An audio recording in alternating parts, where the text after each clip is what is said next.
کۆمەڵی ئیسلامی کوردستان وەک پارتێکی ئیسلامی کوردی ڕۆژی 31 ئایاری 2001 و دوایی بە بنبەست گەیشتنی ئاریشە ناوخۆیەکانی ئەو کات خۆی ڕاگەاند و هەر لە سەرەتای ڕاگەاندنیشیەوە چەندین قۆناغی سیاسی جیاواز و هەوراز و نوشێوی تێپەڕاندووە.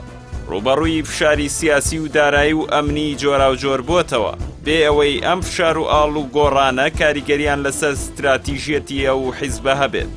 کۆمەڵی ئیسلامی کوردستان لەگەڵ ئەوەی پارتێکی خاوەنهێزی چەکداری بووە، بەڵام لە پاڵ خەباتی چەکداریشدا بایەخی تەواوی بەکایەکانی دیکەی کاری ڕاگەاندن و جەماوەری و ڕێکخراوەی داوە. هەموو ئەمانەش لە ئەدەبیات و هەڵسوڕانی حیزبایەتیدا ڕەنگی داوەتەوە. 12 ساڵ دوای ڕاگەاندنی لە ئێسادا کۆمەڵی ئیسلامی بۆی هەڵوێستە سیاسیە ڕوون و ڕاشکاوەکانی و وەستانەوە لە بەرەی جەماوەر و داخوازیەکانیدا خاوەن متمانەیەکی جەماوەری بەرفراوانە و سەرکردایەتی بەرەی ئۆپۆزیسیۆنی سیاسی و مەدەنی دەکات لە هەرێمی کوردستان.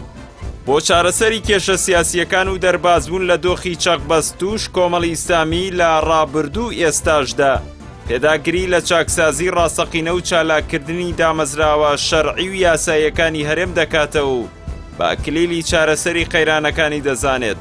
ئەمەش بە هەماهەنگی و کاری هاوبەشی نێوان لایەنە کارەکانی سەرگۆڕەپانی سیاسی.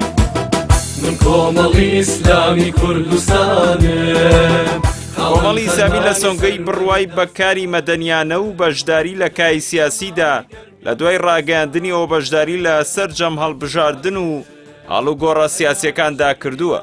سەرباری ئەوەش کە ڕوبەڕووی ئاستەنگ و بربەز بووەتەوە، بەڵام توانیوێتی دەنگ و متمانەی بەرچاوی خەڵک بەدەست بێنێت و ببێتە بەشێک لە ئاوکێشەی سیاسی لەسەر هەردوو ئاسی عێراق و هەرێمی کوردستان. بەرەنجامی ئەمەش دامەزراندنی پەیوەندی دۆستانە و هەمانگی بووە لەگەڵ تێکڕای حیزب و لایەنەکانی دیکە لە پێنا و بەرجەستەکردنی دادگەری کۆمەڵایەتی و نێشتنی گەندەڵی کە باری سەرشانی خەڵکی قورس کردووە.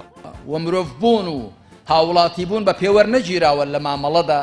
لەسەر ئاستی نەتەوەیش گوتاری سیاسی کۆمەڵی ئیسلامی ڕوونە و هەمیشە پێداگری لەسەر مافە نەتەوەیەکانی گەلەکەمان کردووەتەوە کە سەرەکی ترینیان مافی بوونی قەوارەی سیاسیە لە چوارچەوەی دەوڵەتدا کە خاکەکەی کوردستان و گەلەکەی کورد بێت. ئەمەش بە مافی شەرعی و یاسایی گەلی کوردی زانیوە کە ئەو شێوەی گەلانی دیکەی دنیا خاوەنی دەوڵەتی خۆی بێت. لەسەراستی برایەتی و کاری هاوبەشی ئیسلامیش کۆمەڵی ئیسلامی خاوەن پرۆژەی واقع بینانەی خۆیەتی لەو پێناوەشدا پێداگری کردووە کە دەبێت لایەنە ئیسلامیەکان هەمانگی زیاتریان لە نێواندا هەبێت تاوەکو سەنگ و قورسایی ڕاستەقینەیان دەرکەوێ و بتوانن چالەکانتر لە ئاستە سیاسی و جەماوەری و ڕێکخراوەیەکانیاندا ڕۆڵ ببینن. بۆ ئەو مەبەستەش کۆمەڵی ئیسلامی دەستپێشخەری بۆ پرۆژەی کاری هاوبەشی ئیسلامیەکان کردووە. ئەم ئامانجەشی بە بەشێک لە دینداری زانیوە. کۆمەڵی ئیسلامی تا ئێستا 3 کۆنگرەی گرێدا و لە ئێستادا سەرقاڵی هەنگاوەکانی بەستنین کۆنگرەی چوارەمە و چاوەڕوانیش دەکرێت کۆنگرەی چوارەم بە شێوەیەک بێ کۆمەڵی ئیسلامی زیاتر لە ئامانجەکانی نزیک بکاتەوە. لە سەرەتای ڕاگەاندنیەوە تا هەنووکە لەسەر خواست و داوای تێکڕای ئەندامانی کۆمەڵ گەورە نووسەر و زانایی بەتوانە مامۆستا عەلی باپیر ئەمیری کۆمەڵی ئیسلامیە و بۆ قۆناغی نوێش هەر مامۆستا عەلی باپیر بەو دید و تێزە نوێ و هاوچەرخەکانی پێشڕەوایەتی نوێبوونەوە و گەشە سەندنی زیاتری کۆمەڵ دەکات. ئاشتەوایی و تەبایش بەبێ سەسپاندنی دادگەری خەیاڵە. ئەوانەی باسی تەبایی وێک ریزی دەکەن چ لە هەرێمی کوردستان لە عێراق لە هەر شوێنێکی دنیا با پێشێ مشوری دادگەری بخۆن.